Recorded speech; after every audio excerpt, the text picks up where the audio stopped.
अस्सलामुअलैकुम वरहमतुल्लाहि वबरकातुहू। आज हमारा फंडामेंटल ऑफ कंप्यूटर का तीसरा दिन है। नीज आज हम जानेंगे फंडामेंटल ऑफ कंप्यूटर के तीसरे दिन में कीबोर्ड के एक एक बटन को जानेंगे, किस बटन का क्या नाम है, किस बटन को क्या कहते हैं, नीज किस बटन से हम क्या वर्क कर सकते हैं। बेसिकली वर्क जानेंगे और बाकी जो अमेजिंग वर्क हम किसी भी शॉर्टकट की के ज़रिए से कर सकते हैं वो आप स्टेप बाय स्टेप क्लास के अंदर सीखेंगे। तो चलिए सबसे पहले मैं आपको अपनी पीडीएफ के ऊपर ले चलता हूँ। यहीं पे ऊपर द कीबोर्ड क्या है, पहले कीबोर्ड के बारे में पढ़ लेते हैं। कीबोर्ड एक इनपुट डिवाइस है, उसके ज़रिए किसी भी कंप्यूटर को काफ़ी हद तक कंट्रोल कर सकते हैं। जो कंप्यूटर के एक्सपर्ट हैं वो माउस को हाथ ही नहीं लगाते हैं, वो माउस का मुकम्मल काम कीबोर्ड से ही कर लेते हैं।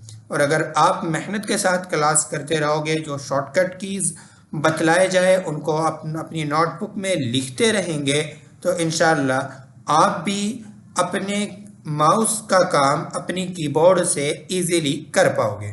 तो चलिए शुरू करते हैं आगे।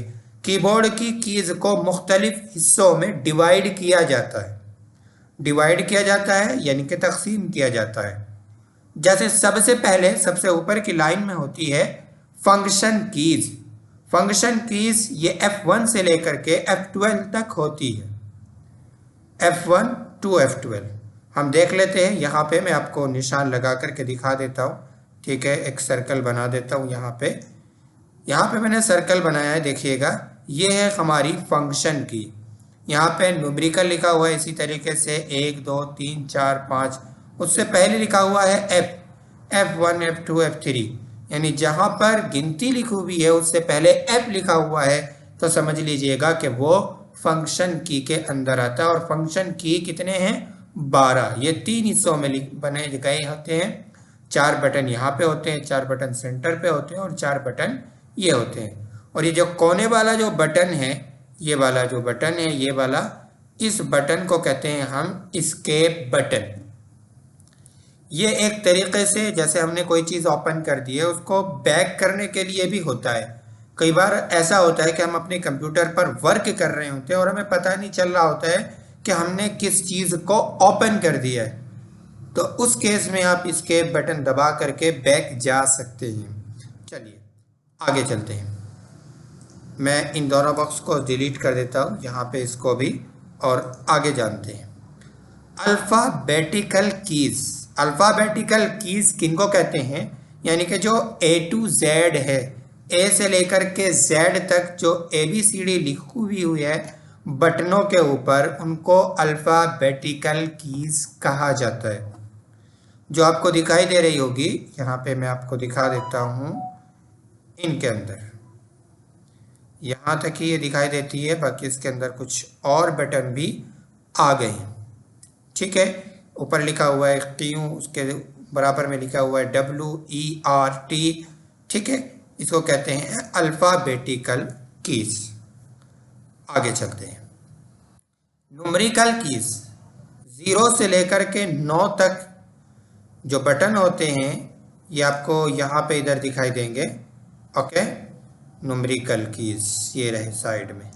इसको हम नमलॉग पैड के नाम से भी जानते हैं और ये काम तभी करता है जब आपने यहाँ पे देखिएगा स्टार्टिंग में लिखा हुआ है नमलॉग। इस बटन को जैसे ही आप प्रेस करेंगे तो यहाँ पे ऊपर इस जगह पे जहाँ पे मैं सर्कल बनाया हूँ अभी ऊपर, ये ब्लू कलर का, यहाँ पे आपको 3 छोटी छोटी लाइटें नज़र आएंगी।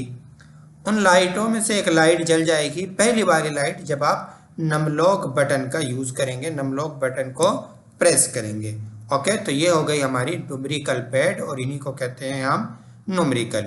यहाँ से भी न्यूमेरिकल कहा जाता है। और ये यहाँ पे जो 0 से लेकर के यहाँ तक है, ये 1 2 3 4 5 6 है ना, यहाँ पे अलग अलग बटन हैं, इनके भी निशानात है। इनको आप इजीली क्लास में एक एक निशान को जानेंगे कि किस निशान को, जैसे यहाँ पे @ का निशान है, हैशटैग का निशान है, डॉलर का साइन है, परसेंटेज का साइन है ना, वो सारी चीज़ें हम यहाँ पे आगे जानेंगे।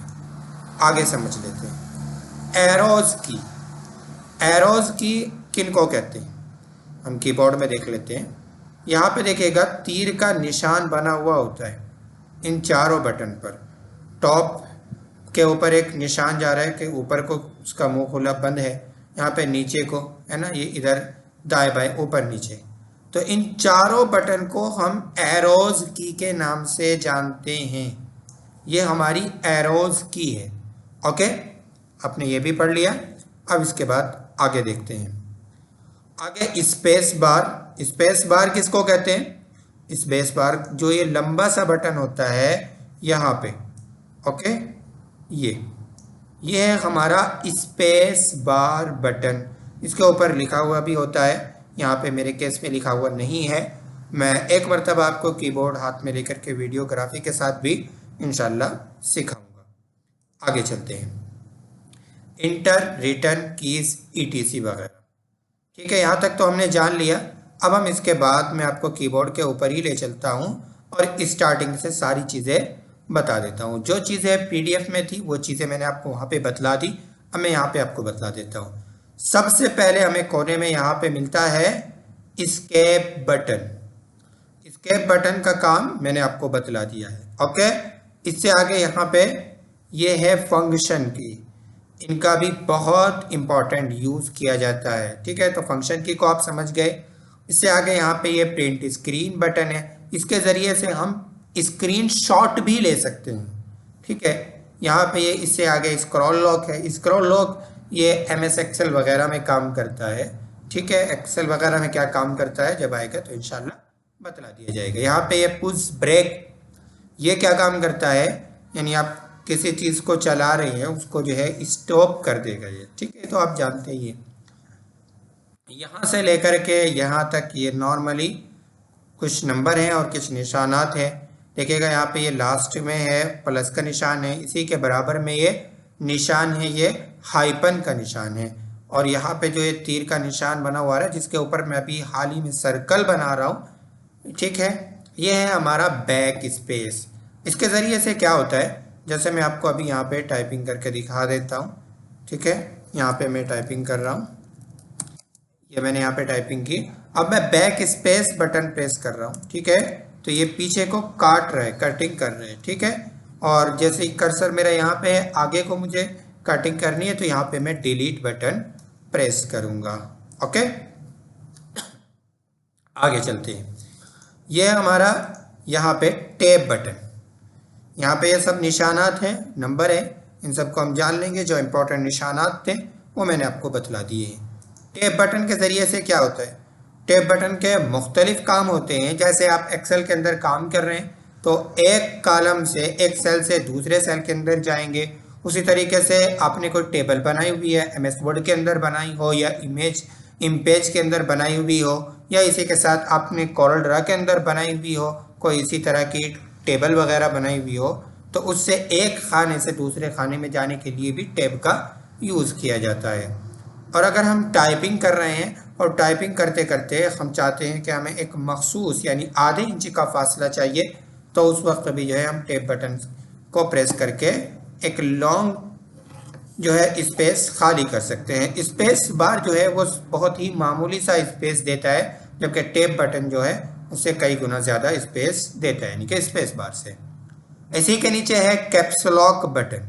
कैप्स लॉक बटन यहाँ पे ये है, इसका काम क्या है?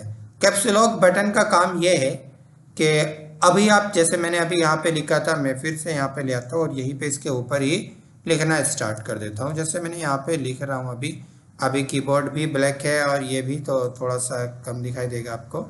मैं यहाँ पे इसका कलर येलो कर देता हूँ। ओके, अब देखिएगा, अगर मुझे यहाँ पे टोटल वर्ड कैपिटल में लिखनी है, अभी मैं लिखना स्टार्ट करूँगा, देखिएगा स्मॉल लेटर में लिखा जा रहा है, लेकिन मुझे टोटल वर्ड जो है वो कैपिटल में लिखनी है, तो मैं कैप्स लॉक बटन को प्रेस कर दूंगा। कैप्स लॉक बटन को प्रेस करने के बाद भी, या तो कैप्स लॉक अगर आप लैपटॉप में काम कर रहे हैं तो यहाँ पे बटन के ऊपर ही एक नुक्ता सा होता है, उसमें लाइट जल जाती है। ठीक है, अदरवाइज आपके कीबोर्ड में जहाँ पे नमलॉक की लाइट जलती है उसके बराबर में आपको लाइट जली हुई मिल जाएगी। अब मैं जैसे यहाँ पे लिखना स्टार्ट करता हूँ तो देखिएगा टोटल हर्फ जो है वो कैपिटल में टाइप हो रहे हैं। ओके, ये होता है कैप्स लॉक का काम। अगर आप इसको ऑन कर देते हैं। यानी कि जो काम, जो चीज़ें हमारी शिफ्ट दबा करके लिखी जाती है वो कैप्स लॉक दबाने के बाद विदाउट शिफ्ट लिखी जाती है। ओके, उससे आगे है हमारा शिफ्ट बटन। शिफ्ट बटन के मुख्तलिफ काम है और एक काम शिफ्ट बटन का ये भी है कि आपको जो है मुकम्मल लफ्ज़ जो है वो स्मॉल ABCD में लिखने हैं, है ना, या स्मॉल लेटर में लिखने हैं। तो आप लिखना चाहते हैं, लेकिन आप चाहते हैं कि फर्स्ट लफ्ज़ आप जो है कैपिटल में लिखें, तो शिफ्ट को आप प्रेस करके रखेंगे और जिस लफ्ज़ को आप कैपिटल में लिखना चाहते हैं उस लफ्ज़ को प्रेस करेंगे। जैसे मैंने H को प्रेस किया तो H कैपिटल में लिखा गया, हालांकि अभी मेरा कैप्स लॉक ऑन नहीं है। ओके, अब मैं आगे लिखने जाऊंगा तो यहाँ पे बाकी सारे अल्फाज स्मॉल लेटर में लिखे जाएंगे। और अगर मुझे दरमियान में, जैसे मुझे यहाँ पे कोई लफ्ज़ कैपिटल में लिखना है तो मैं शिफ्ट दबा करके यहाँ पे कैपिटल में लिख दूंगा। ओके, उसके बाद यहाँ पे ये नीचे है कंट्रोल बटन। कंट्रोल बटन ये बहुत ही ज़्यादा कंट्रोल करता है हमारे कंप्यूटर को, है ना। ओके, और इसके बाद यहाँ पे ये है विंडो बटन। विंडो बटन का बार बार यूज़ आप क्लास के अंदर पढ़ेंगे, तो विंडो बटन को भी ध्यान से देख लीजिएगा। मैंने फर्स्ट दिन भी आपको ये बतलाया था कि विंडो बटन का आइकन कुछ इस तरीके से होता है। उसी के बराबर में लिखा हुआ है ALT, ये है हमारा कंट्रोल बटन। ओके, यहीं पे इसके बराबर में हमारा ये स्पेस बार बटन है, ये आपने पढ़ लिया है। फिर यहाँ पे दूसरे नंबर पर यहाँ पे भी कंट्रोल बटन है और इसी के साथ साथ यहाँ पे ये फिर दोबारा से विंडो बटन है। ओके, एंड यहीं पे ये प्रिंट स्क्रीन बटन है, इसके ज़रिए से हम प्रिंट वगैरह कर सकते हैं, लेकिन ये हर लैपटॉप में वर्क नहीं करता है। इसको वर्क कराने का एक ख़ास मेथड होता है, वो आपको इंशाल्लाह क्लास के अंदर बतला दिया जाएगा। यहाँ पे ये कंट्रोल बटन फिर से दोबारा दिया गया है, क्योंकि जब हम टाइपिंग करते हैं ना, तो टाइपिंग करते हुए जैसे हम यहाँ पे, मैं आपको टाइपिंग करना भी इंशाल्लाह बतलाऊँगा, जल्दी ही बतलाने वाला हूँ। ओके, यहाँ पे हम होम रो के अंदर अपनी फिंगर को रखते हैं, ये हमारी होम रो होती है यहाँ तक, जहाँ पे मैंने अभी सर्कल बनाया है। ठीक है, तो अगर हमें मान लीजिएगा, सपोज कीजिएगा S उधर से कैपिटल में लिखना है, तो इस वाली साइड से हमें जो है शिफ्ट प्रेस करना होता है। ठीक है, जिससे हम टाइपिंग स्पीड में इम्प्रूव कर पाते हैं। या इसी तरीके से हमें कंट्रोल के साथ A प्रेस करना है, तो हम यहाँ पे जो है राइट हैंड से कंट्रोल प्रेस करेंगे, क्योंकि राइट में भी जो है यहाँ पे दिया हुआ है, और लेफ्ट हैंड से हम A प्रेस करेंगे। ओके, इस तरीके से हम काम करते हैं। इसी वजह से यहाँ पे दोनों जानिब बटन दिए हुए होते हैं। यहाँ पे ऊपर ये शिफ्ट है और इसके ऊपर आपको मिल जाएगा ये एंटर बटन। एंटर के माना आते हैं दाखिल करना, यानी आपने कोई काम किया, ठीक है, जैसे मैं किसी चीज़ को ओपन करना चाहता हूँ, तो मैं किसी चीज़ को क्लोज करना चाहता हूँ। सपोज़ कीजिएगा कि मैं यहाँ पे आया और यहाँ पे मैंने क्लिक कर दिया सिर्फ एक मरतबा में, या मैं यहाँ पे एरो से जा रहा हूँ ऊपर नीचे। ठीक है, अब मुझे सपोज़ कीजिएगा यहाँ पे ये JPG मुझे खोलनी है यहाँ पे, तो मैं एंटर बटन प्रेस करूँगा। ठीक है, तो एंटर बटन प्रेस करने से क्या हुआ, ये चीज़ ओपन होकर के आ गई है। ओके, आगे चलते हैं। यहाँ पे बैक स्पेस कवर के मैंने आपको बता भी ही दिया है, करके भी दिखला दिया है एक मरतबा, और फिर से मैं एक मरतबा बैक स्पेस और डिलीट कवर का आपको बतला देता हूँ। जैसे मैं यहाँ पे लिख देता हूँ HAMD हम्माद, इसका हम यहाँ पे कलर कर देते हैं येलो, क्योंकि येलो कलर जो है थोड़ा सा यहाँ पे साफ दिखाई देगा ब्लैक कलर के ऊपर। अब हम यहाँ पे ये लिखना स्टार्ट करते हैं। ठीक है, जैसे अभी देखिएगा मैं यहाँ पे बैक स्पेस बटन प्रेस करूँगा तो इस तरीके से कटिंग होती हुई चली जाएगी, यानी कि पीछे को हरूफ को काटता हुआ चला जाएगा। वहीं अगर मैं स्टार्टिंग में कर्सर रखूँगा, जैसे यहाँ पे मैंने रखा, मैं यहाँ पे H दरमियान में मैंने कर्सर रखा, मेरा कर्सर यहाँ पे है जो डंडा सा एक तरीके से बेलिंग कर रहा है, यानी कि फुदक रहा है। तो मैं यहाँ पे अब डिलीट बटन प्रेस करूँगा तो ये आगे को काटेगा, आगे से हरूफ काटेगा जो इसकी कर्सर के आगे होंगे। और अगर मैं बैक स्पेस बटन प्रेस करूँगा तो ये पीछे को, यानी जो इस कर्सर से पहले होंगे उन हरूफ की ये कटिंग करता हुआ चला जाएगा। ओके, ये चीज़ आपको समझ में आ गई होगी। यहाँ से ये अल्फ़ाबेटिकल की है, जिनके ऊपर ABCD लिखी हुई है, और ये लेफ़्ट राइट ब्रैकेट है, एंड ये सेमी कॉलम है, ये सवालिया निशान है। ठीक है, ये सारी चीज़ें आप लोग जानते ही हैं। एंड उसके बाद यहाँ पे insert, home, page up, page down, and delete. Delete button के ज़रिए से हम चीज़ों को डिलीट कर सकते हैं। तो ये था कीबोर्ड के बारे में शॉर्ट नॉलेज था, हमने कीबोर्ड के बारे में आपको बतला दिया है। अब आगे चलते हैं पीडीएफ के ऊपर अपनी। F1 to F12 फंक्शन की कहलाते हैं, चूँकि हर सॉफ्टवेयर में इनकी इसका काम तब्दील होता रहता है, हर जगह इनका काम अलग अलग होता है, इसलिए ये फंक्शन की कहलाते हैं। और कीबोर्ड मुख्तलिफ निशानात को, कीबोर्ड के जो मुख्तलिफ निशानात होते हैं, जैसे अभी आपने देखे होंगे यहाँ पे अलग अलग ये निशान है, ये निशान है, ये निशान है, ये निशान है, अलग अलग जो ये निशानात आ रहे हैं, इन सब निशानात को कहते हैं लॉजिकल की। आप लोग सोच रहे होंगे कि शायद ऊपर मैंने लॉजिकल छोड़ दिया, मैंने इसलिए कि ऊपर अगर मैं बतलाऊंगा तो थोड़ा सा टाइम ज़्यादा जाएगा, इसलिए मैंने यहीं पे नीचे आपको बतला दिया है। अच्छा, कीबोर्ड भी तीन तरह का होता है।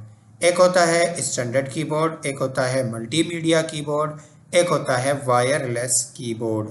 वायरलेस कीबोर्ड किसे कहते हैं? जिसके अंदर वायर यानी कि तार, केबल नहीं लगा हुआ होता है। ऑब्वियसली एक डोंगल होता है। जैसे मैं क्रोम के ऊपर आ जाता हूँ यहाँ पे, और यहाँ पे मैं आपको दिखा देता हूँ, एक एक चीज़ मैं आपको दिखाना ज़रूरी समझ रहा हूँ, क्योंकि आप लोग बिल्कुल स्टार्टिंग से सीख रहे हैं। ठीक है, ये कुछ इस तरीके का वायरलेस कीबोर्ड होता है। ठीक है, यहाँ पे देखिएगा केबल नहीं होता है, एक छोटा सा डोंगल होता है।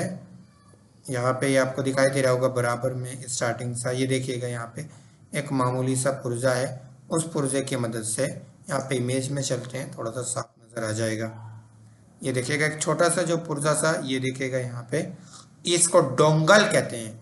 ये छोटा सा जो है ना, ये आपके लैपटॉप में या डेस्कटॉप में अटैच हो जाएगा और फिर आपका कीबोर्ड जो है उससे कनेक्ट हो जाएगा, यानी कि आपके लैपटॉप से या आपके कंप्यूटर से। ठीक है, ये चलता किस तरीके से, जब इसके अंदर वायर नहीं होती है, करंट कैसे आता है? इसके अंदर जो है सेल होती है, जो नॉर्मली घंटे के अंदर सेल डलने वाली है, उसी तरह की सेल होती है। ठीक है, तो वो सेल अच्छी वाली, अच्छी कंपनी की आती है, वो आप सेल डालेंगे तो ये जो है चल जाएगा। ओके, बाकी जो है आप फर्स्ट टाइम लेने जाएंगे तो कीबोर्ड के साथ ही सेल भी आती है। चलिए स्टैंडर्ड कीबोर्ड को भी जान लेते हैं। यहाँ पे STN स्टैंडर्ड कीबोर्ड, ये कुछ इस तरीके का होता है। अब हम जान लेते हैं यहाँ पे मल्टीमीडिया कीबोर्ड। मल्टीमीडिया कीबोर्ड के अंदर क्या होता है, जैसे कुछ चीज़ें एक थोड़ा सा एक लाइन ऊपर मिल जाती है। यहाँ पे देखिएगा ये मल्टीमीडिया कीबोर्ड है, ये मल्टीमीडिया कीबोर्ड है, यहाँ पे एक लाइन और ऊपर मिल जाती है। जैसे आजकल लैपटॉप के अंदर भी ये होता है ऊपर, है ना। इसको हम डाउनलोड कर लेते हैं यहीं पे, या मैं कॉपी इमेज करके यहाँ पे आपको दिखा देता हूँ।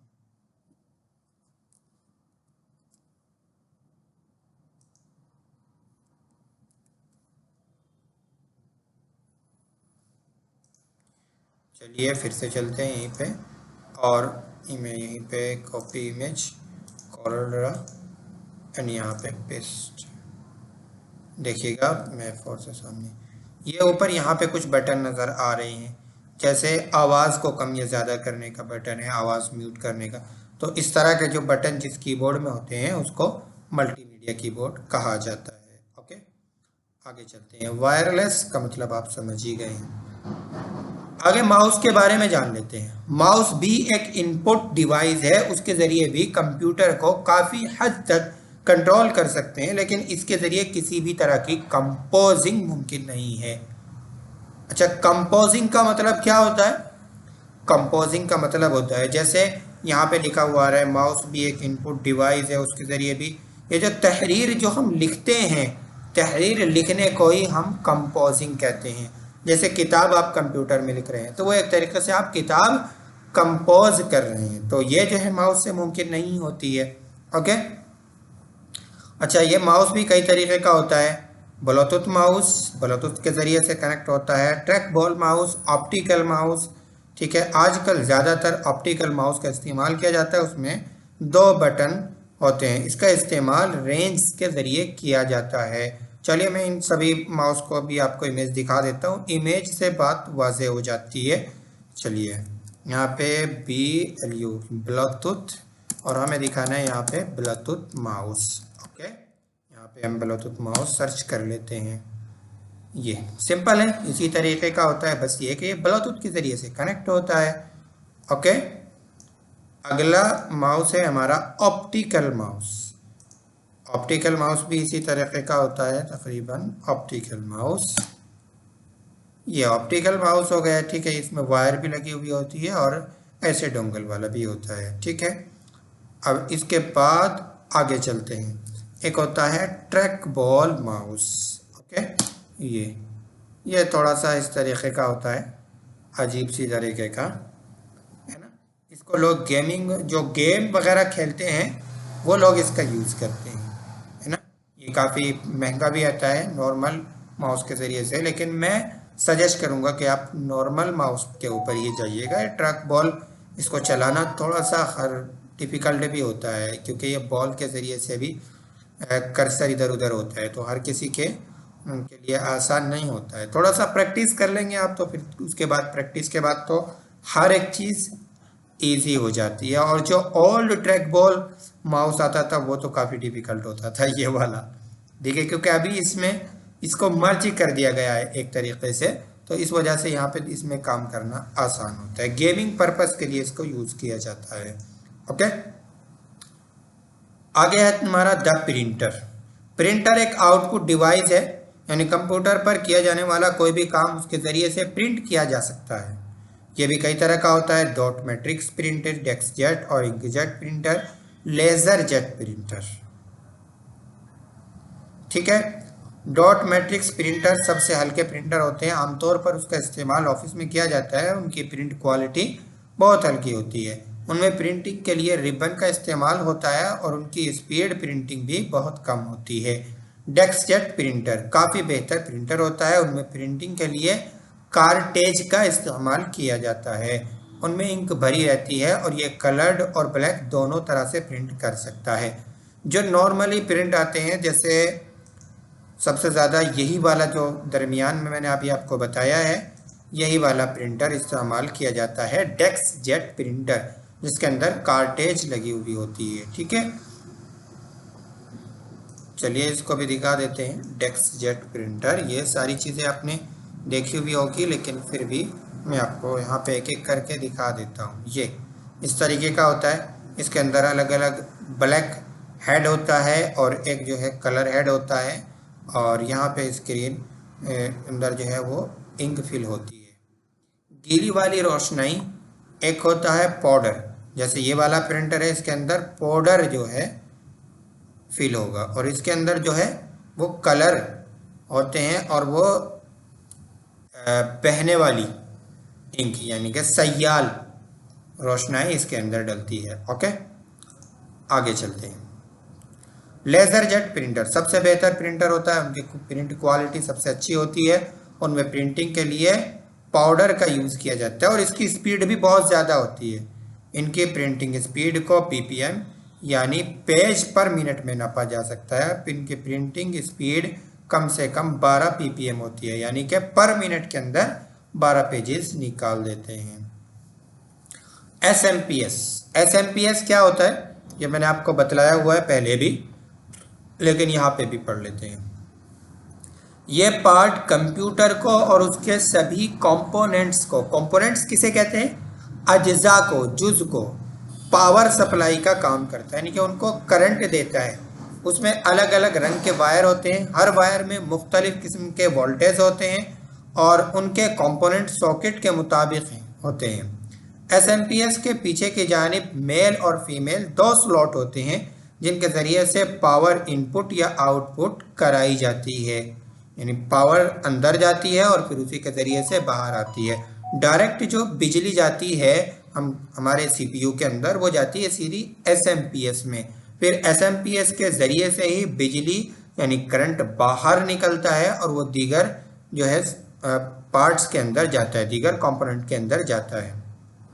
लेकिन आजकल सिंगल स्लॉट के ज़रिए एसएमपीएस इस्तेमाल किए जाते हैं, मॉडर्न टेक्नोलॉजी आ गई है।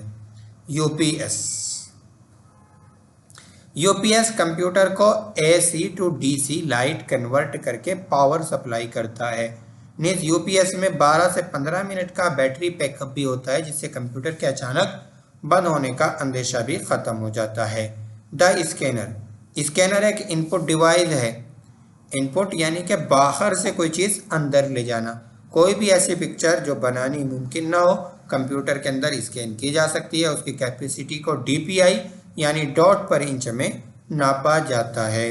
बैंक वगैरह में आज भी डॉक्यूमेंट के लिए स्कैनर यूज़ किया जाता है। नॉर्मली ज़्यादातर आज स्कैनर का यूज़ ख़त्म कर दिया है। स्कैनर का यूज़ क्यों ख़त्म हो गया है?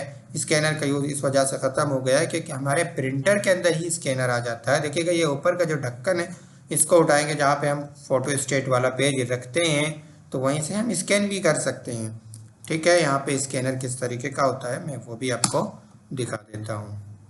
ये एक अलग स्कैनर है, ये एक छोटा सा स्कैनर है। बारकोड जो प्रोडक्ट होते हैं, बारकोड स्कैनर होता है। ये आमतौर से प्रोडक्ट के बारकोड के लिए यूज़ किया जाता है। ये कंप्यूटर वाला स्कैनर होता है, इसके ज़रिए से हम कोई भी डॉक्यूमेंट। स्कैनर मुख्तलिफ तरह के होते हैं। ठीक है, ये भी स्कैनर है, ये भी स्कैनर है, अलग अलग तरीके के स्कैनर है।